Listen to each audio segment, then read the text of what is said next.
Continuamos con Desayunos Informales y entramos a nuestro espacio de calidad de vida para hablar de una patología que involucra a miles y miles de uruguayos, la enfermedad celíaca. Ahora, lo grave de todo esto, que muchos de esos miles, más del 50, acaso el 60%, no lo saben que son celíacos. Y para hablar de todo esto hemos invitado a toda una referente, la doctora Carolina Olano. Ella es la profesora agregada grado 4 de la Cátedra de Gastroenterología de la Facultad de Medicina. Doctora Carolina Olano, un placer, como siempre, tenerla en Desayunos. Muy buenos días. Muy buenos días, muchas gracias por la invitación. Al contrario, doctora, ¿qué es la enfermedad celíaca? Bueno, la enfermedad celíaca es una enfermedad autoinmune. Autoinmune. Que afecta varios órganos, es multisistémica, pero afecta en especial el intestino delgado. Se produce en individuos que tienen una genética para padecer o para tener esta enfermedad y se produce como desencadenante por la ingesta de gluten. Sí. Que el gluten es una proteína que está en algunos cereales como el trigo, la cebada y el centeno. También hablamos a veces de avena. Sabemos que la avena tiene los celíacos tienen cierta tolerancia, pueden comer la avena, pero en Uruguay, por la forma en la que la avena se produce o se seca o se almacena, tiene contaminación cruzada con gluten, por lo tanto nosotros en Uruguay desaconsejamos que los celíacos ingieran avena. ¿Cuántos celíacos hay en el Uruguay? Porque he leído cifras variadas, 23, 25, 30.000... aproximadamente. ¿Hay algún estudio certero, doctora? Bueno, nosotros no tenemos estudios nacionales de prevalencia, que así se llaman los estudios para saber cuántos hay. Se sabe que globalmente en el mundo el 1% de la población es celíaca. Pero tenemos algunos estudios cercanos en Argentina, en La Plata, que tiene una población parecida a la nuestra. Se hizo un estudio que se sabe que 1 de 164 personas es celíaca. O sea que más o menos nosotros extrapolando estamos en esas cifras. Perfecto. Ahora, lo grave, doctora, que más del 50 o no sé, o el 60, no lo sabe. Es así, es así. Todavía hay muchos más de la mitad, como decía usted muy bien, que todavía no saben que son celíacos. Y eso puede pasar por varias cosas. Porque no conocen los síntomas y entonces no consultan al médico. A veces porque los síntomas no son de la esfera digestiva, por ejemplo, son de otras esferas. Se manifiestan, por ejemplo, en forma de anemia. Entonces lleva un diagnóstico mucho más tardío. Se estudia mucho la anemia hasta llegar al diagnóstico de enfermedad celíaca, pero también porque hay muchos celíacos que no se manifiestan con síntomas, son asintomáticos. Asintomáticos. ¿Y los síntomas? ¿Cuáles son los principales, doctora? La forma de presentación puede ser con muchos síntomas, como antes se llamaba la enfermedad clásica, el tipo de presentación clásica, que es más frecuente en los niños, se presenta con una diarrea, con distensión abdominal, son niños que son muy delgaditos, con pérdida de peso, con dificultad para el crecimiento, y que tienen fundamentalmente eso, ¿no? La pérdida de peso y la diarrea es la forma clásica, pero es la que estamos viendo cada vez menos. Eso es lo que se veía antes, así era como se diagnosticaba en el pasado. Hoy la enfermedad celíaca se presenta o con pocos síntomas o con ningún síntoma. Y dentro de los pocos síntomas, el más clásico es a forma de anemia.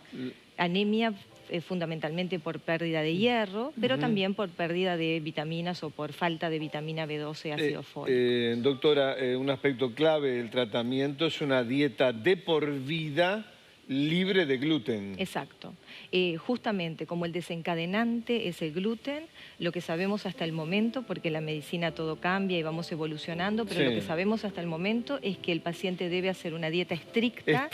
Eso quiere decir no comer las cosas que tienen gluten, pero no lo que, por ejemplo, vemos que tienen gluten, como por supuesto el pan y todos los derivados y todos los productos panificados. También tenemos que tener cuidado con los alimentos que tienen gluten y que están, por ejemplo, en su elaboración.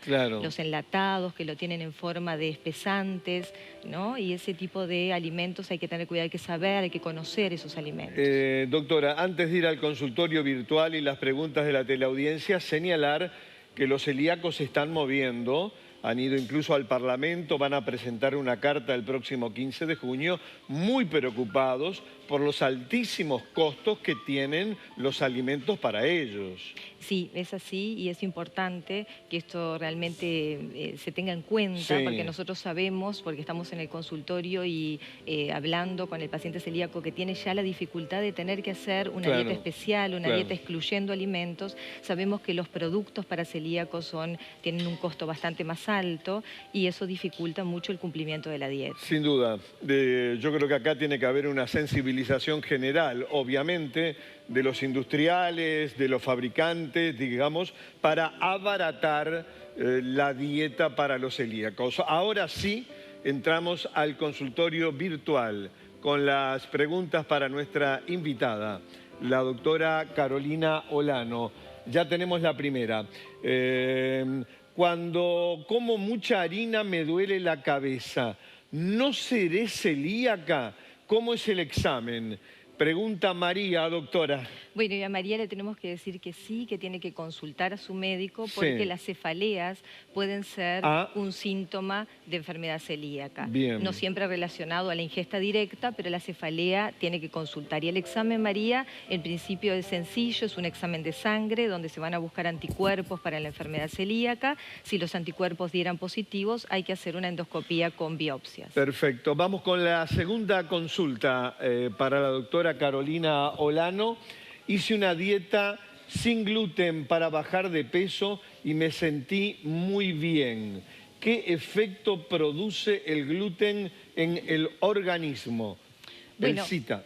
en realidad, la dieta sin gluten no es necesario realizarla si uno realmente no es celíaco o tiene una No es sensibilidad. necesario, pero hay como una moda, ¿eh? Ahora hay como toda una moda de comer sin gluten, de tratar de evitar determinados alimentos. Ajá. Y hay que hacer dietas de exclusión si son necesarias, porque a veces cuando se hacen dietas de exclusión demasiado estrictas no comemos la cantidad de nutrientes suficientes. Claro. Por lo tanto, cuando uno tiene esto, también hay que decirle al cita que debe consultar, que debe hablar con el médico y plantearle esta inquietud y se puede hacer el diagnóstico también. Perfecto. Vamos a la última pregunta del consultorio virtual sobre la enfermedad celíaca. Esta mañana siempre estoy inflamada. A veces tengo mis dudas de ser celíaca. ¿Me recomienda hacerme el examen? Doctora, le pregunta Alejandra. Bueno, más que hacerse el examen, que consulte al médico. Hay muchas causas por las que uno puede tener distensión abdominal, que es la inflamación de la que habla la señora. Pero en realidad es uno de los diagnósticos, es uno de los síntomas que puede tener el celíaco, la distensión abdominal. Así que también la consulta oportuna para descartar la enfermedad celíaca es prudente. Perfecto. La vamos a tener a menudo, pero por hoy... muchísimas gracias. No, a ustedes. Doctora Carolina Olano, por toda su experiencia y por todo su vastísimo conocimiento. Muchas gracias. Muy amable, ¿eh?